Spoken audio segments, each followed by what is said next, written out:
Bismillahirrahmanirrahim. Assalamualaikum warahmatullahi wabarakatuh. Alhamdulillahirabbil alamin wassalatu wassalamu ala asrofil anbiya'i wal mursalin sayyidina Muhammadin wa ala alihi washabbihi ajmain. Rabbi shrahli sadri wa yassir li amri wahlul 'uqdatam min lisani yafqahu qawli. Pertama-tama kami ucapkan kepada dosen pengampu Bapak Said Abdullah yang sampai saat ini sudah berkenan menyampaikan perkuliahan di mata kuliah data mining. Oke, pada kesempatan kali ini izin kami menyampaikan paparan dari tugas review jurnal yang dimana kami mengambil tema untuk review jurnal yang kami kerjakan yaitu terkait investigation change in household consumable market using data mining technique. Kelompok kami yaitu kelompok 1 dengan anggotakan saya sendiri Dani Hamdani beserta Dudung Abdurrahman dan Mbak Nur Halimah.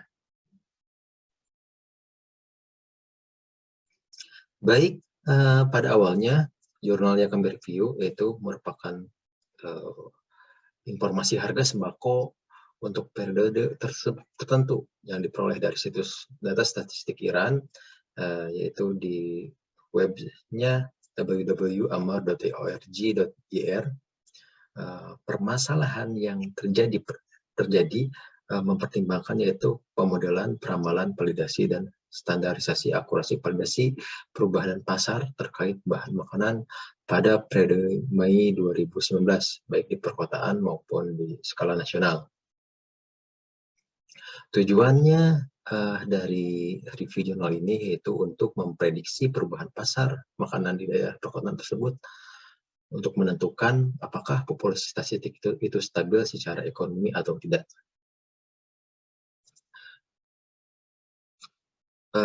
Kemudian di dalam review jurnal yang kami review tersebut, di mana harga sembako di Mei 2019 dapat menentukan tren naik atau turunnya harga dibanding dengan periode sebelumnya. Kami mempertimbangkan harga bahan makanan pada waktu itu. Jenis barang yang dikonsumsi selama periode tertentu di daerah perkotaan maupun di skala nasional dipilih untuk dianalisis dan menghasilkan suatu statistik. Di antara berbagai metode pemodelan, kami prediksi dan kami melakukan pendekatan pemodelan dengan data menggunakan teknik data mining, di antaranya decision trees, associative rules, Bayesian rule. Kemudian kami prediksi, kami validasi untuk mendapatkan suatu standarisasi dari akurasi validasi tersebut, dan kami menggunakan perangkat Rapid Miner untuk tools dalam mengolah data tersebut. Berikut data-data dari harga ya, dari setiap jenis barang makanan di data set tersebut. Kemudian kami buat prediction decision trees-nya, melakukan prediktor model, dan kami pun mencoba menganalisis dari proses data modeling menggunakan Rapid Miner. Seperti ini dataset yang kami review.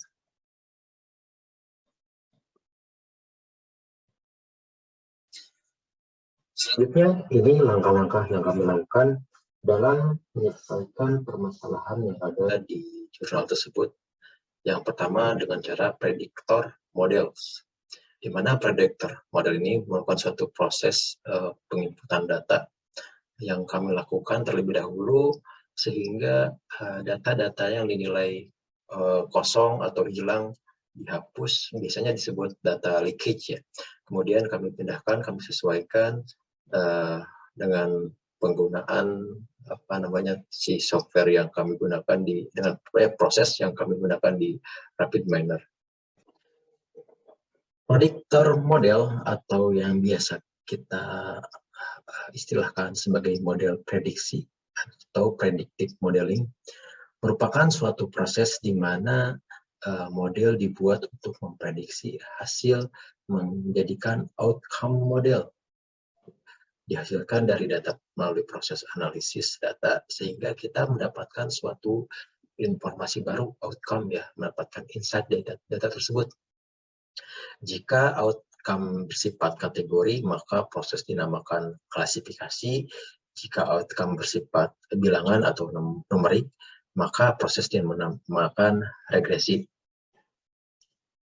Selanjutnya,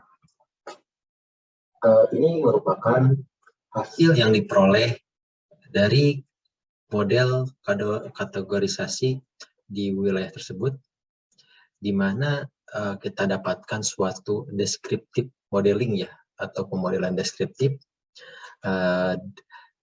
yaitu pengelompokan atau suatu clustering penempatan hasil pengamatan dari hasil observasi menjadi suatu pengelompokan, sehingga pengamatan dalam kelompok yang sama merupakan serupa, hingga akhirnya aturan asosiasi dapat menemukan hubungan yang menarik antar pengamatan. Di sini pun kami melakukan 3 cara ya. Yang pertama associative rules, Bayesian rules, dan decision trees. Untuk associative rule, yaitu analisis aturan asosiatif yang digunakan dalam perangkat lunak rapid miner di wilayah metropolitan, menunjukkan bahwa jika nilai indeks kurang dari atau semua sampel akan mengalami lonjakan harga atau yang disebut dengan inflasi. Kemudian untuk Bayesian rules, yaitu dengan menganalisis hasil dengan aturan Bayesian ya, maka dapat disimpulkan bahwa probabilitas inflasi adalah 0,5% dan probabilitas non-inflasi adalah 0,7%, sehingga situasinya tidak diinginkan secara ekonomi. Selanjutnya yang ketiga yaitu dengan cara decision trees atau pohon keputusan ya, di mana mengklasifikasikan data menjadi jumlah kelas yang terbatas berdasarkan nilai-nilai dari variabel-variabel inputan. Baik, untuk sesi prediction of new data ini akan dilanjutkan oleh rekan kami, yaitu Mas Dudung. Kepadanya waktu dan tempat kami persilahkan. Silakan, Kang Dudung.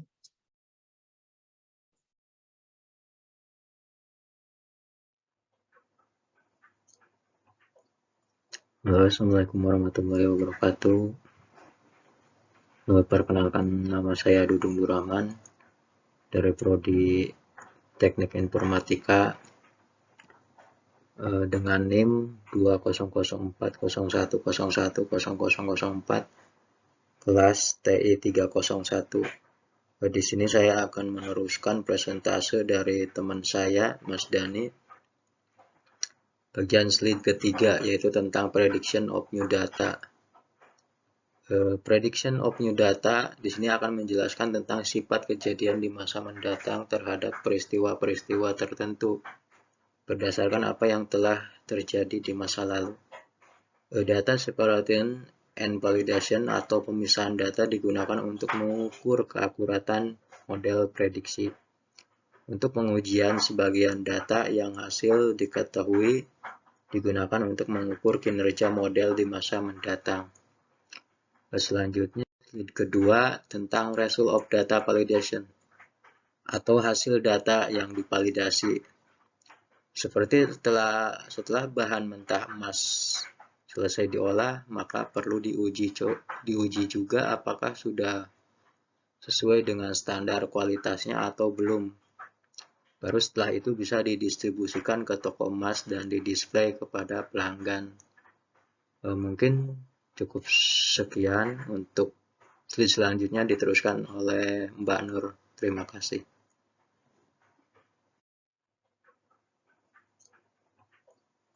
Halo, Assalamualaikum warahmatullahi wabarakatuh.